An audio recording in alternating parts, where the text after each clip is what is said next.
तो अभी उनका 2 दिन पहले एक्सीडेंट हो गया है। तो किसी गाड़ी वाले ने जो चोट मारी है उसको तो पकड़ नहीं पाए। किसने किया? आप ही लोग के सहयोग से हुआ या अथॉरिटी ने किया? ना ना, हमारे लोगों ने जा करके, जो सफाई कर्मचारी लोग हैं जैसे, तो उन्होंने जा करके उसको भर्ती किया भाई को। तो सर हमने प्राधिकरण वालों से भी बोला, ठेकेदार से भी बोला, तो उन्होंने कह दिया कि भाई हम इसमें कुछ नहीं कर सकते, आप जो अपने पास से इलाज कराइए। ऑपरेशन कर लो। हाँ साहब से ये सब मत करो यार, ये उन्होंने मत करो ये सब। अरे आप मुझसे बात करो, मुझसे बात करो। सर आप मजदूर के लिए आए हो, हम लोग भी मजदूर के लिए आए हैं, तो उनकी बात रिकॉर्ड कर रहे हैं हम।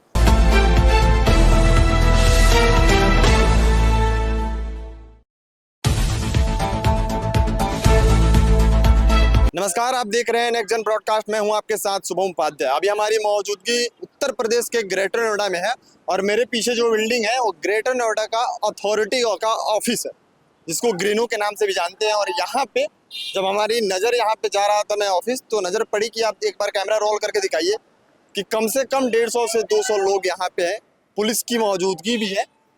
तो मैं सोच रहा हूँ कि जानने का कोशिश करता हूँ कि आखिर ये लोग यहाँ पे बैठे क्यों हैं और बात क्या हो गई।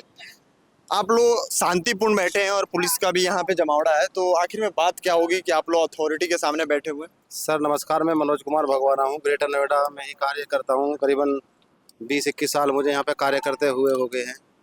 सर यहाँ पे एक हमारी कंपनी है जिसका नाम विमल लाज है, उसमें एक हमारे कर्मचारी भाई हैं जो कार्य कर रहे हैं। तो अभी उनका 2 दिन पहले एक्सीडेंट हो गया है। एक्सीडेंट कैसे हो गया? मतलब ऑन ड्यूटी एक्सीडेंट हुआ? हाँ सर जी, ऑन ड्यूटी हुआ। तो किसी गाड़ी वाले ने जो चोट मारी है उसको तो पकड़ नहीं पाए, लेकिन जो हमारा कर्मचारी है उसको फिर भर्ती कर दिया गया हॉस्पिटल में। तो सर हमने अथॉरिटी वालों से भी बोला। भर्ती किसने किया? आप ही लोग के सहयोग से हुआ या अथॉरिटी ने किया? ना ना, हमारे लोगों ने जा करके, जो सफाई कर्मचारी लोग हैं जैसे पता चला, तो उन्होंने जा करके उसको भर्ती किया भाई को। तो सर हमने प्राधिकरण वालों से भी बोला, ठेकेदार से भी बोला इलाज के लिए, तो उन्होंने कह दिया कि भाई हम इसमें कुछ नहीं कर सकते, आप जो अपने पास से इलाज कराइए। तो सर हम जो यहाँ पे इकट्ठे हुए हैं इसलिए हुए हैं कि जो क्या सरकार और अथॉरिटी इस बात की सुनिश्चित नहीं करती कि अगर आप ऑन ड्यूटी होते हैं और कोई दिक्कत होती है, किसी प्रकार की कठिनाई होती है, तो उसकी जवाबदेही सरकार या अथॉरिटी, क्योंकि ऐसा कुछ नहीं होता? ऐसी कोई सुविधा सर यहाँ पे ऐसी कोई सुविधा नहीं है। हम बार बार जो लेटर लगाते आ रहे हैं कर्मचारी भाई, जो कैशलेस वाला कार्ड है उसके लिए, कि भाई हमारे किसी भी कर्मचारी की कोई बात होती है, एक्सीडेंट होता है या कोई भी छोटी मोटी परेशानी होती है, तो उसके लिए हमें एक कैशलेस कार्ड बना दिया जाए। लेकिन अभी सर उस पर बात तो चल रही है, लेकिन वो भी बना नहीं है किसी भी कर्मचारी का। हाँ इतना जरूर है कि यहाँ पर ऐसा ही है, काफी दिनों से कहते आ रहे हैं प्राधिकरण वाले कि हम तुम्हारा कैशलेस कार्ड बनवा देंगे, जो कर्मचारी को दुविधा होती है, दिक्कत होती है या कोई एक्सीडेंट वगैरह हो जाता है तो उसके लिए तुम्हारा सुविधा हो जाएगी कैशलेस कार्ड। अच्छा, एक्सीडेंट जो मेजर है या माइनर है, मतलब छोटी मोटी है या बहुत बड़ी चीज है? सर लड़के के पैर में ज्यादा है, क्योंकि उसके पैर कटने की भी संभावना है। पैर कटने तक की संभावना है। डॉक्टर कितने का खर्च बता रहा है? डॉक्टर ने तो काफी खर्चा बताया है जी, लेकिन अब लगभग कितना? तो बता रहे 3-4 लाख रुपए लगेंगे। तो एक मजदूर इंसान जो सफाई कर्मी का काम करता है वो 3-4 लाख रुपए कहाँ से कहाँ देगा? से लाएगा? रैंक पे रह रहा हो जी, 2 बेटी हैं उसकी, दो बेटियां बेचारे की, और रैंक पे किराए पे रह रहे आज के, सफाई कर्मचारी का कार्य करे, और आज उसकी बेचारे कितनी दुर्गति है, इसलिए हम यहाँ पे जमा हुए हैं। इतने दिन आप लोग जितने संख्या में यहाँ पे इकट्ठा हुए हैं, क्या आपने पहले कभी अथॉरिटी को बोला है कि नहीं हमारे लिए ये सुविधा होनी चाहिए कि अगर हम ऑन ड्यूटी रहते हैं, अगर हमारी कोई समस्या होती है, कुछ होती है ड्यूटी में रहते हो, तो उसकी जिम्मेवारी अथॉरिटी की और सरकार की होगी? पहले कई बार हमने जो लेटर भी लगाए हैं यहाँ पे, पहले भी कई बार इकट्ठे हुए हैं। सबसे पहले हमने यही मांग रखी है कि जी हमारे ऑन ड्यूटी या हमारे परिवार में कोई भी दिक्कत परेशानी होती है तो हमारे लिए कोई ऐसी सुविधा कराई जाए, कोई सरकार 2-4 हॉस्पिटल हमारे लिए प्राइवेट कर दी जाए कि जहाँ में हमारा इलाज हो सके। लेकिन हाँ तो करते आ रहा प्राधिकरण भी, लेकिन अभी तक हमारे पीछे कोई सुनवाई नहीं हुई है ना। हमारा क्या क्या सुविधाएं, मूलभूत सुविधाएं क्या क्या देता है अथॉरिटी सैलरी के अलावा? कोई मूलभूत सुविधा ना है जी, जो लागू भी कर रखी है वो भी टाइम पे ना मिलती है। सैलरी भी नहीं मिलती टाइम?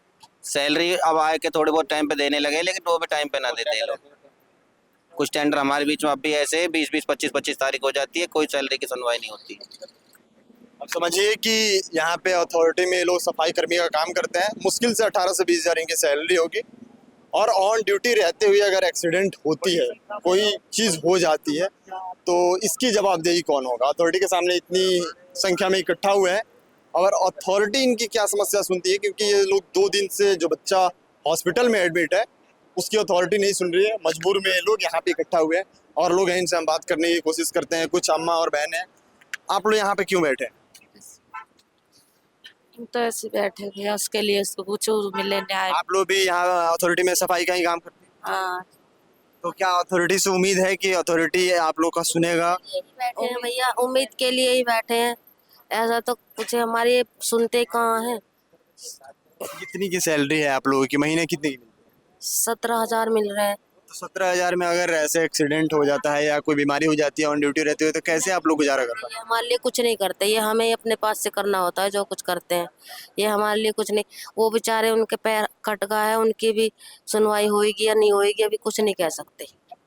आप लोग यहाँ पे बैठे हैं तो कोई अथॉरिटी की तरफ से मिलने आया है, आप लोग की बात सुनने की कोशिश की है? अभी तो वो आए थे सीओ साहब के साथ, जो कोई रहते हैं, ये तो वो एक दो बात कह के गए हैं, लेकिन अभी सही से उन्होंने भी कुछ समाधान नहीं हुआ।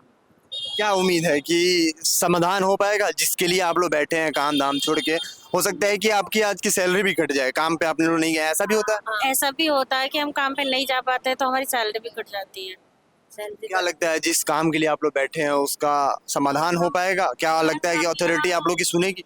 अगर हम यहाँ कंटिन्यू बैठे रहते हैं तो उम्मीद लगती है कि सुनवाई हो सकती है। फिर आपकी भी सैलरी कट सकती हाँ, कट सकती है। है, लेकिन उसके लिए आप लोग सहन करने के लिए तैयार हैं, क्योंकि अथॉरिटी को ये सब चीज करना चाहिए अगर उसके अधीन में कोई काम। हमें हमें कोई दिक्कत ना है, अगर हमारे साथ के भाई के लिए अगर हमारी 1 दिन की या 2 दिन की सैलरी कट रही है तो हमें कोई दिक्कत ना, लेकिन इसमें हम सबका ही भला है और हमारे भाई के लिए इंसाफ मिलना चाहिए।